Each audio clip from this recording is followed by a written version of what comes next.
Voilà, donc je vais vous présenter en premier un livre en lien avec le film Sacré-Cœur. C'est À la rencontre du Sacré-Cœur pour les enfants. Jésus t'aime, nous dit l'Évangile, hein, il t'aime d'un amour si fort qu'il a donné sa vie pour toi.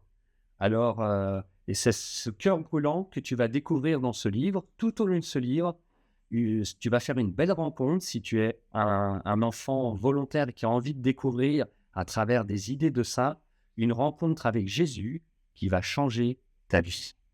Jésus t'aime, il t'aime d'un amour si fort qu'il a donné sa vie pour toi. C'est aux éditions MAM avec Bénédicte Delely et Anne-Charlotte Larocque. BD qui vient de sortir pour un tout jeune saint, Pierre Giorgio Frassati, toujours plus haut, donc édition Clinvent. Donc c'est un saint italien qui a été canonisé en même temps que Carlos Acutis. Et dans cette BD, on raconte sa vie de manière simple, donc c'est à partir de l'histoire. Je reconnais les saints dans les églises, dans les musées, dans les abbayes, quand je me promène avec mes parents. Donc ça, c'est à destination des enfants de 8, 14 ans, je dirais. Et donc, à travers ces pages, on va découvrir les attributs des saints. Pourquoi un saint a une palme? Ça veut dire que c'est un martyr. Pourquoi il a un grille-pain? C'est comme Saint Laurent, il a été grillé, donc on le présente avec un grille-pain. Donc voilà, c'est génial. Vous allez pouvoir voir l'épée de Jeanne d'Arc. À travers un attribut, les enfants vont pouvoir se repérer. Et puis, ça va être comme une chasse au trésor. Quand vous allez dans les églises, dans les châteaux, et bien, les enfants vont pouvoir faire cette chasse au trésor et deviner le prénom du saint grâce à l'attribut. Un livre qui va vous faire sortir de chez vous pour découvrir des édifices d'architecture. Je vais me présenter Magnificat l'éveil. Donc c'est un livre pour les enfants qui sont en âge d'éveil à la foi, donc à partir de 3 ans. Et c'est un coloriage pour l'année 2026. Et on peut voir différents coloriages avec une phrase de l'évangile, des citations. Donc un très beau livre pour Noël à offrir. Alors, je vais vous présenter Je découvre Dieu en chanson.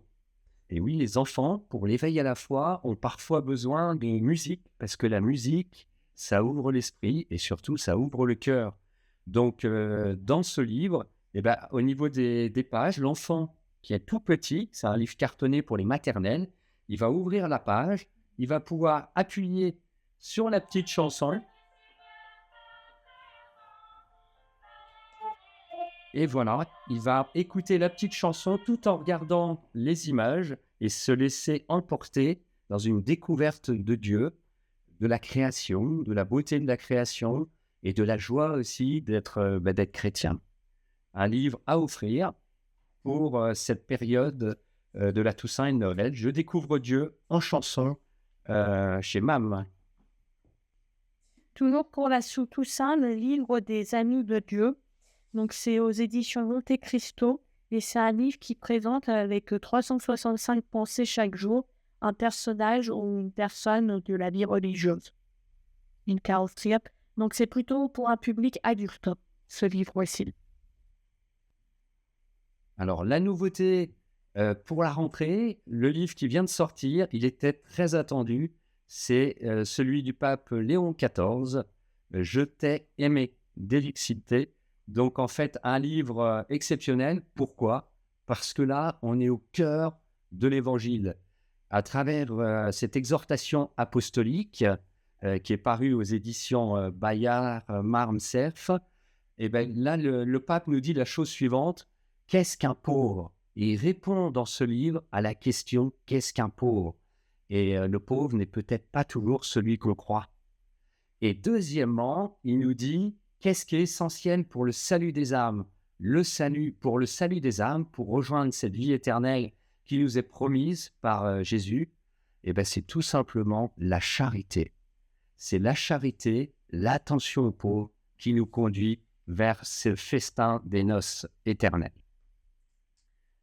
Un autre livre dans l'actualité littéraire, c'est de Jacques-Benoît Rocher. Donc, c'est un dominicain aux éditions des Clés de Brouwer.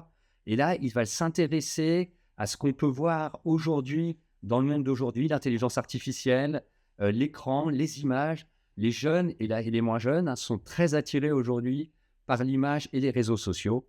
Alors, ce dominicain a réfléchi à la question et il l'a mise en parallèle avec la Bible. Face à des comportements devenus courants de consommation, j'ai envie d'acheter en ligne, je vais sur tel ou tel réseau, je recherche de l'information un peu partout, et puis l'intelligence artificielle qui réfléchit à ma place, qu'est-ce que je dois en penser? Et la parole de Dieu, interprétée en Église, nous éclaire et nous aide à penser notre responsabilité morale et spirituelle dans ce cadre technologique qui est nouveau dans notre société. Donc, un livre passionnant, c'est un essai, dans la catégorie essai, donc réflexion sur la société, que je vous invite à lire ou à offrir à des jeunes ou à des moins jeunes passionnés par les écrans et les nouvelles technologies. Un autre ouvrage dans l'actualité littéraire, et je dirais dans le rayon Bible. Dans le rayon Bible, on a le père René Luc chez Artege, le père René Luc qui a été formé à l'Institut Notre-Dame de J, et donc prêtre dans une paroisse, et il a écrit l'Évangile puissance 4. Qu'est-ce que ça veut dire l'Évangile puissance 4? On peut se poser la question. Et bien en fait, c'est très simple. C'est qu'il y a 4 évangélistes qui ont raconté la vie de Jésus et qu'on peut retrouver au début du Nouveau Testament dans la Bible, Marc, Luc, Jean et Matthieu. Et le père René Luc, qu'est-ce qu'il a fait? Il s'est dit, je vais tout condenser. Ça fait un peu comme un synopsis, mais à sa façon.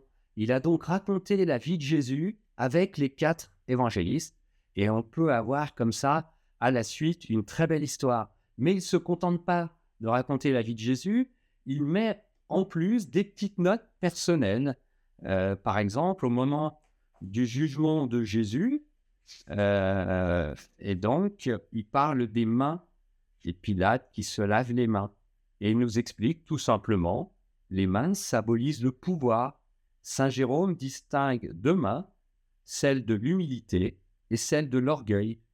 Et Jésus invite à retrancher celle de l'orgueil pour ne garder que celle d'une autorité humble et modeste. Donc un livre passionnant qui nous plonge au cœur de l'évangile, de la vie de Jésus, à travers 4 puissances. Donc il faut absolument le lire pour rebooster sa vie avec Jésus 4 fois plus. C'est parti maintenant avec Laurent Gay. Lui, il est chez Artelèche, c'est un témoignage. Il a vendu son premier livre, Arraché de l'enfer, à 30 000 exemplaires.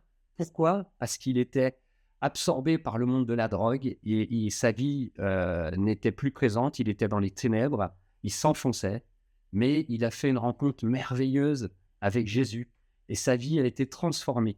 Donc là, en cette année jubilaire sur l'espérance, il écrit un 2e livre, Espère, parce qu'il a été tellement heureux de découvrir Jésus, ça a transformé sa vie, et maintenant il ouvre, il a des ailes, et donc il nous donne ce petit manuel pour avoir foi en la vie. Donc pour tous les gens qui seraient un petit peu désespérés, eh bien ça c'est un livre qui va vous redonner l'envie de vivre. Quel que soit l'endroit où tu en es aujourd'hui, nous dit-il, tu peux toujours choisir une nouvelle direction. Ne laisse pas les erreurs du passé déterminer ton avenir. Si j'ai pu surmonter mes démons, tu le peux aussi. Tu es plus fort que tu ne le penses, à condition de t'appuyer sur le Christ.